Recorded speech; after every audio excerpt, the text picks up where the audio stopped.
चलिए दोस्तों, तो आज हम लोग बिहार बोर्ड क्लास 10th का हिंदी चैप्टर 10 मछली का ऑब्जेक्टिव सॉल्व करेंगे और जाने किस प्रकार से एग्जाम में क्वेश्चन आते हैं और कौन से क्वेश्चन कितना वीवीआई। तो हमें उम्मीद होगा कि आप लोग स्वस्थ होंगे और मन ला के पढ़ाई कर रहे होंगे। मेहनत कीजिए, किताब को ज्यादा से ज्यादा कहानी को पढ़िए, ठीक ना। सब कहानी में से ही आया हुआ ऑब्जेक्टिव, तो ज्यादा से ज्यादा जितना बार आप कहानी पढ़िएगा उतना बार ऑब्जेक्टिव आपको सब इजी हो जाएगा। ये सब चैप्टर जितना बार पढ़िएगा सारे ऑब्जेक्टिव इजी हो जाएंगे। चलिए तो हम लोग क्वेश्चन सॉल्व करते हैं। चलिए सर, पहला क्वेश्चन हम लोग देखते हैं। चलिए पहला क्वेश्चन है आपको, पहला क्वेश्चन है ऑब्जेक्टिव कि मछली कहानी में किस वर्ग का चित्रण किया गया। हाँ, ऑप्शन नंबर कितना हो जाएगा बाबू? सी। हाँ, ऑप्शन नंबर सी। हाँ, सी हो जाएगा, निम्न मध्य, ठीक ना। चलिए ध्यान दीजिएगा, हाला नहीं, शोर नहीं। चलिए तो ऑप्शन नंबर क्या हो जाएगा बाबू? सी नंबर। मछली कहानी में किस वर्ग का चित्रण है? निम्न मध्य वर्गीय परिवार का चित्रण। चलिए क्वेश्चन नंबर 2, मछली पाठ के लेखक कौन है? बाबू सी नंबर ऑप्शन हो जाएगा, विनोद कुमार शुक्ल। मछली कहानी में किस वर्ग का जीवन वर्णित है? ऑप्शन नंबर क्या हो जाएगा बाबू? बी हो जाएगा, मध्यम वर्ग। चलिए आगे बढ़ते हैं। चलिए क्वेश्चन नंबर 4 है, विनोद कुमार शुक्ल का जन्म कब हुआ था? हाँ, ऑप्शन नंबर डी हो जाएगा, 1 जनवरी 1937 को इनका क्या हुआ था बाबू? जन्म हुआ। ये सब लेखक का ना जन्म से पक्का क्वेश्चन पूछेगा, ठीक ना। तो लेखक के जन्म से आप लोग क्वेश्चन खूब याद करके जाइए। लेखक के परिचय के बारे में पढ़िए, उसके कहानीकार पढ़िए, ठीक ना। उसके कौन कौन से लेख लिखे हैं वो पढ़िए। चलिए, विनोद कुमार शुक्ल को साहित्य अकादमी पुरस्कार कब मिला था? हाँ, तो ऑप्शन नंबर क्या हो जाएगा बाबू? हाँ, बी हो जाएगा, 1837। उनका जन्म हुआ 1937 में। विनोद कुमार शुक्ल को साहित्य अकादमी पुरस्कार कब मिला था? 1990 या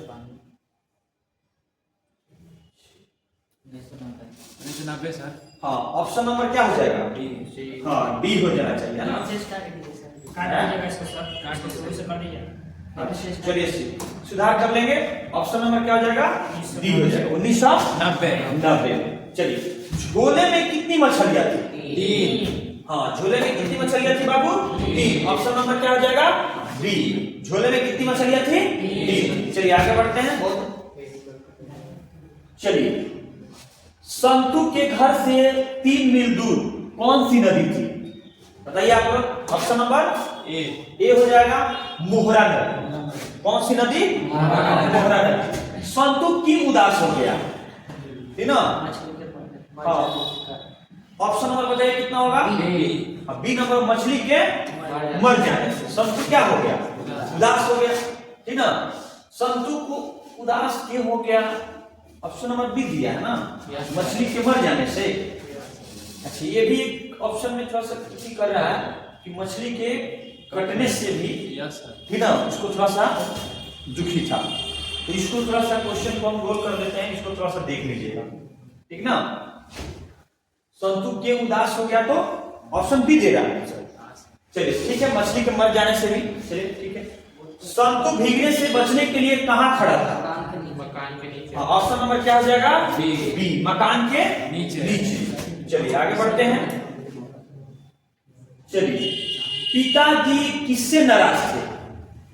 बताइए, पिताजी किससे नाराज थे? हाँ, किससे नाराज थे बाबू? संतु से। मछली काटने वाला पाठक कहाँ रहता था? बताइए। ऑप्शन नंबर ए हो जाएगा, ड्रम के पीछे रहता था। मछलियां कहाँ रखी हुई थी? कमरा में। हाँ, ऑप्शन नंबर क्या हो जाएगा बाबू? डी। कमरा में रखी हुई थी। मछलियां कहाँ रखी हुई थी? कमरा में। चलिए आगे बढ़ते हैं। चलिए, विनोद कुमार शुक्ल का जन्म किस राज्य में हुआ था? छत्तीसगढ़। कहाँ हुआ था बाबू? छत्तीसगढ़। ऑप्शन नंबर क्या हो जाएगा? डी। छत्तीसगढ़ में हुआ था। कहाँ हुआ था? छत्तीसगढ़। विनोद कुमार शुक्ल का जन्म किस राज्य में हुआ था? छत्तीसगढ़, ठीक ना। चलिए, नौकर की कमीज किस विद्या की रचना है? उपन्यास। ऑप्शन नंबर क्या जाएगा बाबू? डी। उपन्यास की रचना। किसकी रचना है? उपन्यास की रचना। पेड़ पर कमरा किनकी रचना है? विनोद कुमार शुक्ल। ऑप्शन नंबर क्या हो जाएगा? डी, विनोद कुमार शुक्ल की रचना है। पेड़ पर कमरा किसकी रचना है? तो विनोद कुमार शुक्ल की रचना है। चलिए बाबू ध्यान दीजिए, एक बार ऑब्जेक्टिव पढ़ लीजिएगा तो एकदम ध्यान से पढ़ लीजिए। मछली कहानी शुक्ल जी के किस संकलन से ली गई है? ऑप्शन नंबर ए हो जाएगा महाविद्यालय से। कहां से ली गई है? महाविद्यालय। क्वेश्चन नंबर 17 है, कथाकार मछली लेकर घर जाने के दरमियान क्यों दौड़ रहे थे? है ना, कथाकार जो है वो मछली लेकर घर जाने के दरमियान क्यों दौड़ रहे थे बाबू? चलिए ऑप्शन नंबर देखते हैं कौन होगा 17 का। हाँ चलिए बताइए आप लोग 17 का क्या होगा जल्दी से। B sir. हाँ चलिए, हाँ तो ऑप्शन नंबर क्या हो जाएगा बाबू? बी। बी है ना, मछली के मर आने के डर था, है ना, इसीलिए मछली लेकर क्या दौड़ रहे थे। कौन ठंड से कांप रहा? संतु। कौन कांप रहा था बाबू? संतु कांप रहा था। ठंड से कौन कांप रहा था? संतु। ये सब चीजें ना पता है, जितना भी ऑब्जेक्टिव है ये सब आप कहानी ज्यादा से ज्यादा पढ़िए, ठीक ना। एक कहानी को कम से कम 2 से 3 बार पढ़िए, ठीक ना, जिससे कि आपको कहानी पढ़ते पढ़ते ये सब ऐसे ही आप बना दीजिएगा, ठीक ना। और ये सब ऑब्जेक्टिव जो बहुत VBI है इसको अच्छा से पढ़ते रहिए। तो बताइए कौन ठंड से कांप रहा था बाबू? संतु कांप रहा था। चलिए अगला देखते हैं ऑब्जेक्टिव, मछली से कौन डर रहा था? मछली से कौन डर रहा था बाबू? संतु डर रहा था। किस मछली की आंखों में झांकने से अपनी परछाई नहीं बनती है? मृत मछली। हाँ कैसी मछली बाबू? मृत मछली, ठीक ना। चलिए हाँ चलिए ऑप्शन नंबर क्या हो जाएगा बाबू? बी। हाँ बी हो जाएगा, मतलब मरी हुई मछली के अगर आंख में आप झांकिएगा तो परछाई नहीं बनती है, ठीक ना। चलिए आगे बढ़ते हैं। चलिए मसाला कौन पीस रही थी? हाँ लेखक की माँ। मसाला कौन पीस रही थी बाबू? लेखक की माँ। किस साधन के ऊपर रखकर मछली काटी जाती थी? पाटे के ऊपर। ऑप्शन नंबर क्या हो जाएगा? पाटे के ऊपर। किसे घर में मछली या मांस बनाना अच्छा नहीं लगता था? माँ को। ऑप्शन नंबर क्या हो जाएगा बाबू? माँ को घर में, क्योंकि माँ नहीं खाती थी, ठीक ना, तो माँ को घर में मछली या मांस बनाना अच्छा नहीं लगता। मछली कौन खाता था बताइए आप लोग? मछली पिताजी खाते थे। कौन खाते थे? पिताजी खाते थे, ठीक है। चलिए आगे बढ़ते हैं। सब क्वेश्चन आप लोग लेसन पढ़िएगा ना तो आप लोगों को मिल जाएगा। मछली काटने का काम किसके द्वारा किया जाता था? हाँ भागू के द्वारा। किसके द्वारा? भागू के द्वारा। क्या था बाबू? तो नौकर था। घर का क्या था वो? नौकर था। भागू कौन था? देखिए आ गया क्वेश्चन, ठीक ना। तो 25 नंबर क्या हो जाएगा? घर का क्या था वो? नौकर था। घर के अंदर की तरफ से किसकी जोर जोर से चिल्लाने की आवाज आ रही थी? पिताजी की। हाँ किसकी आ रही थी बाबू? पिताजी की आ रही थी। किसकी आ रही थी? पिताजी। चलिए आगे बढ़ते हैं, ठीक ना। हाँ परिवार के नौकर का क्या नाम था? भग्गू। ऑप्शन नंबर क्या आ जाएगा बाबू? सी। भग्गू नाम था। मछली शीर्षक कहानीकार विनोद कुमार शुक्ल के किस कहानी संग्रह से ली गई है? महाविद्यालय। ऑप्शन नंबर क्या हो जाएगा बाबू? बी। महाविद्यालय। किससे ली गई है? महाविद्यालय से ली गई है। कहानीकार के छोटे भाई का नाम क्या है? संतु। क्या नाम बाबू? संतु। ऑप्शन नंबर क्या हो जाएगा? सी हो जाएगा। चलिए बाबू आगे बढ़ते हैं। चलिए घर में घुसे तो साले के हाथ पैर तोड़कर बाहर फेंक देना, ऐसा किसने कहा? पिताजी ने कहा था। किसने कहा था बाबू? पिताजी। एकदम गुस्सा गए थे, है ना। पिताजी पूरा क्या हो गए थे? गुस्सा गए थे। संतु मछली लेकर क्यों भागा? कुएं में डाले, है ना, वो कुएं में डालने के लिए। उसके मन में ख्याल आया था ना कि मछली को हम क्या करें? कुआं में डालेंगे, है ना, और उसको बार बार देखेंगे, और फिर जब खेलने का मन होगा तो कुआं से मछली को निकाल कर और फिर उससे क्या करेंगे? खेलेंगे, फिर उसको क्या कर देंगे? डाल देंगे। इसलिए मछली को उठाकर और संतु जोर से लेकर भागा था एकदम उसको कुआं में डालने के लिए, ठीक है। तो संतु मछली को लेकर क्यों भागा था बाबू? कुएं में डालने के लिए। भंगू संतु के पीछे पीछे क्यों भागा? मछली छीनने के लिए। ऑप्शन नंबर क्या हो जाएगा? सी हो जाएगा। मछली छीनने के लिए वो लेके भाग रहा था और उसको क्या कर? मछली छीनने के लिए। चलिए आगे बढ़ते हैं। चलिए वही है सर। चलिए हाँ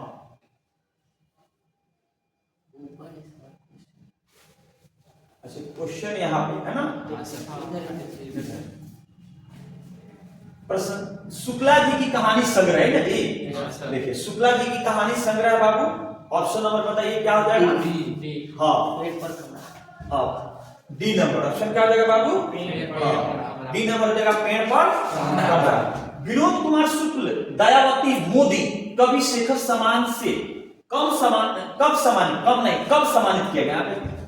भाग कर लीजिएगा कब सम्मानित हाँ किया गया। तो बताइए ऑप्शन नंबर क्या हो जाएगा।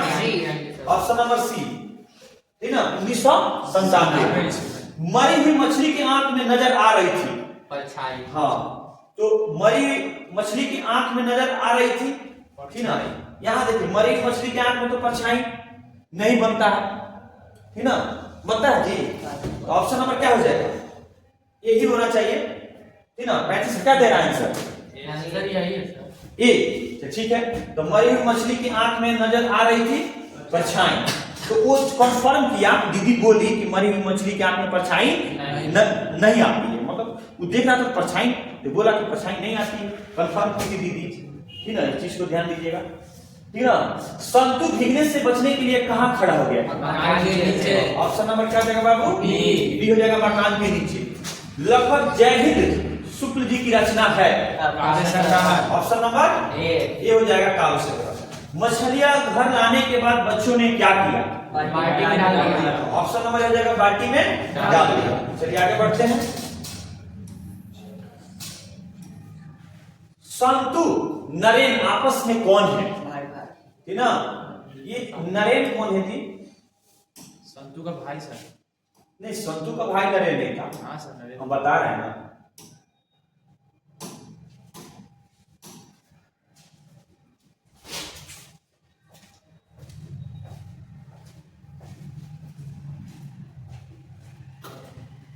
क्वेश्चन क्या था संतु और नरेन आपस में कौन है। जीजा और साला ठीक है। क्या होंगे बाबू ऑप्शन नंबर क्या हो जाएंगे बी। क्योंकि नरेन जो था ना उसकी दीदी का क्या था बॉयफ्रेंड था ठीक है। क्या था बॉयफ्रेंड था ठीक ना।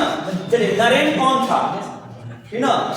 नरेन कौन था दीदी का प्रेमी। हाँ दीदी का प्रेमी। देखिए आ गया ना दीदी का प्रेमी था। तो बताइए तो जीजा और साला में संबंध होगा जी। हाँ तो यहाँ से क्वेश्चन बना ठीक ना। तो संतु नरेन आपस में कौन थे तो जीजा और साला ठीक ना। नरेन कौन था तो दीदी का प्रेमी। इसलिए दीदी रो रही थी ठीक ना। झगड़ा हुआ था कहानी पढ़िएगा तो दीदी इसलिए रो रही थी। चलिए आगे बढ़ते हैं। मोहरा क्या है बाबू। तो मोहरा क्या है बाबू। ऑप्शन नंबर डी हो जाएगा नदी है। पिताजी ने बाजार से कितनी मछलियां खरीदी थी। हाँ ऑप्शन नंबर ये हो जाएगा 3 खरीदी थी। कितनी खरीदी थी 3। चलिए ठीक ना। परिवार के नौकर का क्या नाम था अब्बू। ऑप्शन नंबर होगा सी हो जाएगा। मछली शीर्षक कहानीकार विनोद कुमार शुक्ल के किस कहानी संग्रह से ली गई है। महाविद्यालय। किससे ली गई है महाविद्यालय। विनोद कुमार शुक्ल का जन्म कब हुआ था। 1 जनवरी 1937। हाँ ऑप्शन नंबर बी हो जाएगा 1 जनवरी 1937। विनोद कुमार शुक्ल का जन्म कहाँ हुआ बताइए आप लोग। छत्तीसगढ़ में सर। हाँ ऑप्शन नंबर क्या हो जाएगा बाबू। छत्तीसगढ़। ऑप्शन नंबर ए ना। राजनाम छत्तीसगढ़ ठीक ना। निराला सृजन पीठ में अतिथि साहित्यकार के रूप में कब से कब तक रहे। हाँ ऑप्शन नंबर क्या हो जाएगा डी। 1994 से 1996 तक ना। शुक्ला जी की कहानी संग्रह है। Option number B. दीवार में खिड़की रहती थी ए डी। अच्छा डी है। चलिए बी तो इधर है नहीं देखते हैं बी किधर है। चलिए पेड़ पर कमरा। चलिए इसका आंसर क्या आ जाएगा पेड़ पर कमरा। दयावती मोदी कवि शिखर समान से कब। हाँ दयावती मोदी कवि शेखर समान से कब सम्मानित किया गया। 1997 ईस्वी में। हाँ ऑप्शन नंबर सी। मरी हुई मछली की आंख में नजर आ रही थी परछाई। मतलब सोचा गया था वो बोल रहा था लेकिन दीदी ये कंफर्म की थी मरी हुई मछली की आंख में परछाई नहीं आई। ऑप्शन नंबर ए हो जाए। चलिए तो हम लोग थोड़ा क्वेश्चन आंसर तो देख लेते हैं, वीवीआई कर लेते हैं कौन सा क्वेश्चन आएगा, ठीक ना, ध्यान दीजिएगा आप लोग। चलिए देखिए ये क्वेश्चन वीवीआई है, ठीक ना। संतु क्यों उदास होता है, ये सब क्वेश्चन आता है। संतु क्यों उदास होता है, मछली को छूते हुए संतु क्यों हिचक है, ये भी क्वेश्चन आता है, आप वीवीआई कर लीजिएगा। पिताजी किससे नाराज थे और क्यों, ये सब वीवीआई क्वेश्चन है, आप लोग कर लीजिएगा। चलिए ये मछली कहानी के सारांश प्रस्तुत करें तो वीवीआई क्वेश्चन आते रहता है, ठीक ना। अगर बाल्टी भी क्वेश्चन आया, अगर बाल्टी भरी होती तो मछली उछल कर, देखें मछली कर लीजिएगा, मछली उछल कर नीचे आ जाती, ठीक ना। सब प्रसंग इसकी क्या करना है, व्याख्या करना है। दीदी का ये बहुत क्वेश्चन पूछता है बाबू वीवीआई है कि दीदी का चरित्र चित्रण करें, दीदी का क्या करें, चरित्र चित्रण करें, ये सब वीवीआई क्वेश्चन है। चलिए आप लोग इसको पढ़ते रहिए और हमें विश्वास हो आप लोग खूब मन लगा के पढ़ रहे होंगे। तो चलिए जाते जाते मैं आपको एक सूचना दे दूं कि 11th और 12th हिंदी माध्यम से क्लास चालू है। जिन छात्रों को पढ़ना है वो पटना शहर अनीसाबाद बेउर मोड़ मिडिल स्कूल रोड हरनीचक उजाला कोचिंग सेंटर में अवश्य आकर डेमो क्लास कर सकते हैं, अपना पढ़ाई को आगे बढ़ा सकते हैं। चलिए फिर अगले एपिसोड में हम फिर अगले चैप्टर में आपसे फिर मिलेंगे। यहीं पर अपने बाड़ी को विराम करते हैं। जय हिंद जय भारत।